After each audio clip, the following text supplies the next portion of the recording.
Perkenalkan, nama saya Nia Anjani, NIM 20200501054, Prodi Perbankan Syariah. Di sini saya akan mempresentasikan beberapa materi. Ada 6 materi, yaitu 1. Analisis laporan keuangan, 2. Laporan neraca, 3. Laporan laba rugi, 4. Laporan keuangan bagi kepentingan berbagai pihak, 5. Analisis sumber dan penggunaan modal, 6. Analisis sumber penggunaan kas. Analisis laporan keuangan. A. Peran laporan keuangan sebagai alat komunikasi. Kondisi keuangan dari hasil operasi perusahaan yang tercermin dari laporan keuangan perusahaan yang bersangkutan, informasi tentang kondisi keuangan dan hasil operasi berbagai pihak, baik pihak-pihak yang lain. B. Jenis-jenis laporan keuangan. 1. Laporan laba rugi, 2. Laporan perubahan ekuitas, 3. Neraca atau laporan posisi keuangan, 4. Laporan arus kas, 5. Catatan atas laporan keuangan. C. Keterbatasan laporan keuangan. 1. Laporan keuangan bersifat historis, 2. Laporan keuangan bersifat umum, 3. Proses penyusunan laporan keuangan, 4. Laporan keuangan lebih menekankan pada makna ekonomi, 5. Laporan keuangan sesuai dengan menggunakan istilah-istilah teknis, 6. Alternatif metode akuntansi. Karakteristik laporan keuangan yang dapat dipercaya. 1. Relevan, 2. Andal, 3. Dapat dibandingkan, 4. Dapat dipahami. Laporan neraca. A. Pengertian laporan neraca. Laporan neraca adalah salah satu laporan keuangan yang menunjukkan posisi keuangan suatu entitas pada suatu titik waktu tertentu. Laporan neraca berisi informasi mengenai aset kewajiban dan ekuitas suatu entitas pada akhir periode tertentu. B. Komponen-komponen laporan neraca. 1. Aset, 2. Liabilitas, 3. Ekuitas.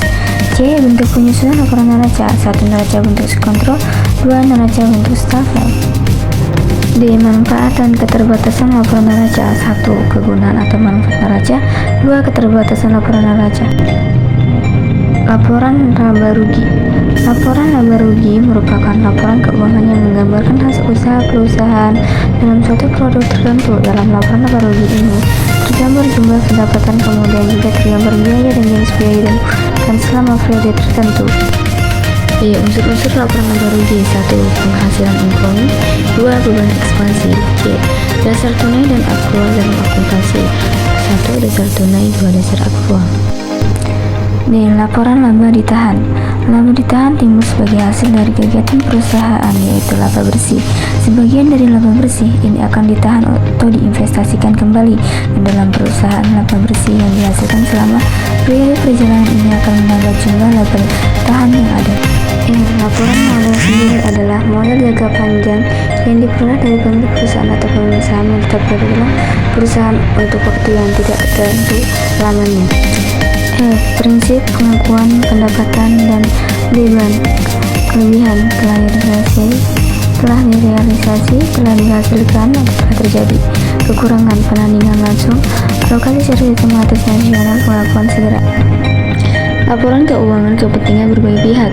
Analisis laporan keuangan merupakan proses yang penuh pertimbangan dalam rangka membantu mengevaluasi posisi keuangan dan hasil operasi perusahaan pada masa lalu dengan tujuan untuk estimasi dan prediksi yang paling mungkin mengenai kondisi dan kinerja perusahaan saat mendatang. B. Metode dan teknik analisis laporan keuangan. 1. Analisis vertikal, 2. Analisis horizontal. C. Teknik analisis laporan keuangan. A. Analisis perbandingan antara laporan keuangan, B. Analisis tren, C. Analisis prestasi per komponen, D. Analisis sumber dan penggunaan dana, E. Analisis sumber dan penggunaan kas, F. Analisis rasio. Model sumber dan penggunaan analisis. Indonesia model kerja. Model kerja adalah aset financial yang digunakan oleh perusahaan untuk mendukung kegiatan operasi perusahaan sehari-hari seperti persediaan barang, pengadaan dan kasa, industri hal dan standar risiko. B. Faktor yang mempengaruhi model kerja. 1. Kapitalisasi perusahaan, 2. Siklus, 3. Kebijakan kredit, 4. Siklus produksi, 5. Musim bisnis. C. Sumber modal kerja.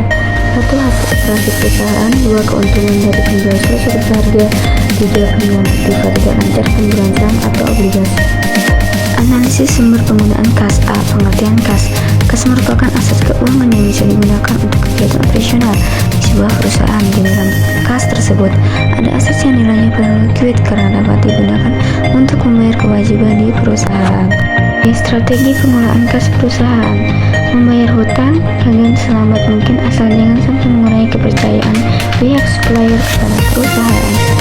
2. Mengatur perputaran perusahaan secepat mungkin, tetapi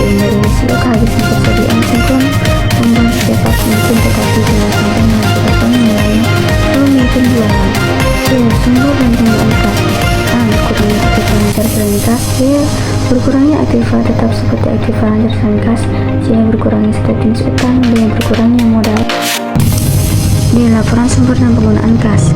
Menurut Sukin, laporan sempurna penggunaan kas menjelaskan perubahan selama periode dalam kas atau equivalent kas. Jadi laporan ini memberikan informasi yang relevan tentang penerimaan dan pengeluaran kas suatu perubahan pada periode tertentu. E. Penyusunan laporan sempurna penggunaan kas. Laporan sempurna penggunaan kas dapat dilakukan dengan meringkas jumlah penerimaan dan pengeluaran kas. Sekian dari saya. Wassalamualaikum warahmatullahi wabarakatuh.